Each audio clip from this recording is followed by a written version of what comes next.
Today we are diving deep into a truly monumental book, Ron Chernow's Pulitzer Prize-winning biography, Alexander Hamilton.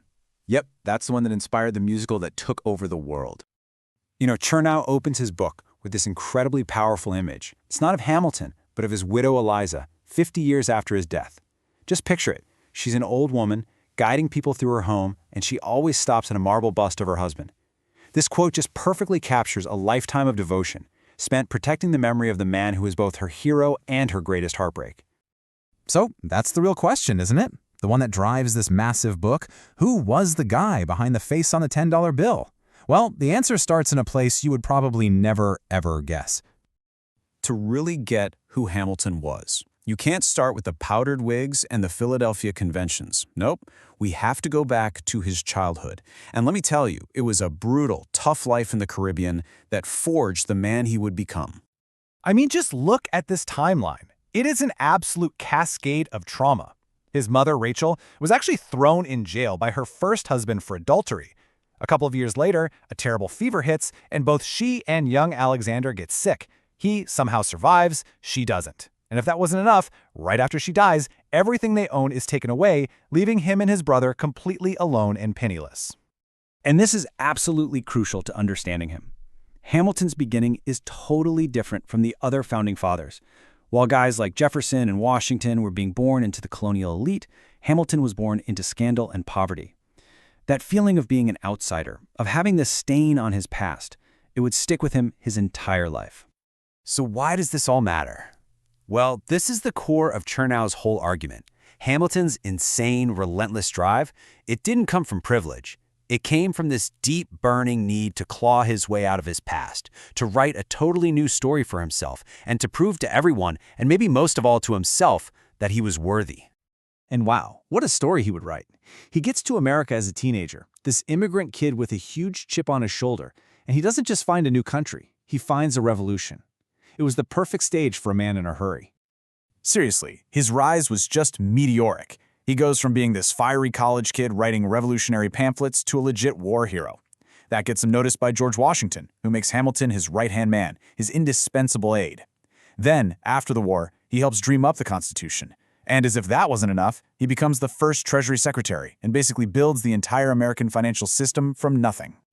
And Hamilton himself knew it. This is a quote from him, and he's basically saying that in normal times, a poor, illegitimate kid from the Caribbean wouldn't have stood a chance.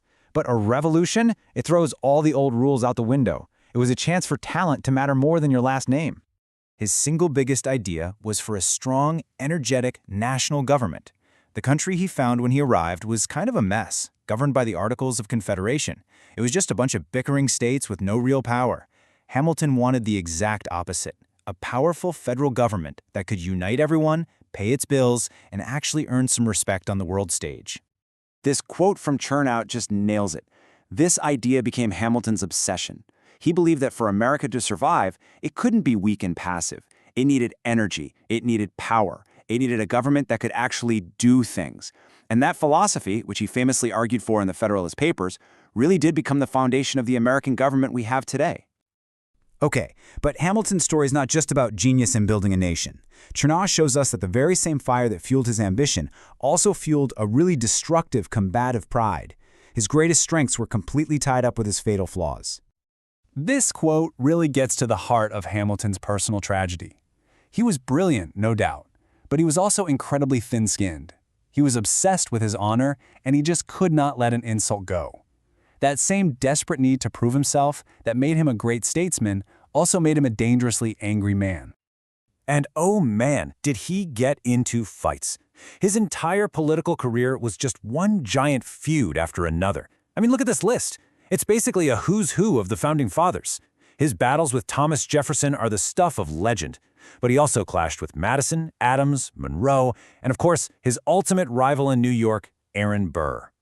And we all know where this is heading, right? This lifelong habit of picking fights, of defending his honor no matter the cost, it all leads to one place, the dueling grounds in Weehawken, New Jersey. His duel with Burr wasn't some random event. It felt like the inevitable end to a life defined by that brilliant, but very brittle, combativeness. All right, so after that whirlwind tour through Hamilton's life, courtesy of Ron Chernow's incredible book, let's pull it all together. What's our final analysis? So the book itself is, of course, Alexander Hamilton by Ron Chernow. It's a biography, came out in 2004, and it is a must-read for any history buff, any fan of the musical, or really anyone who loves a story about a complex, fascinating human being. If you only remember one thing from this, let it be this. Chernow's main point is that you simply cannot separate Hamilton the genius from Hamilton the damaged kid from the Caribbean. His brilliance and his insecurities grew from the exact same soil. He was a creator and a destroyer, sometimes in the very same breath.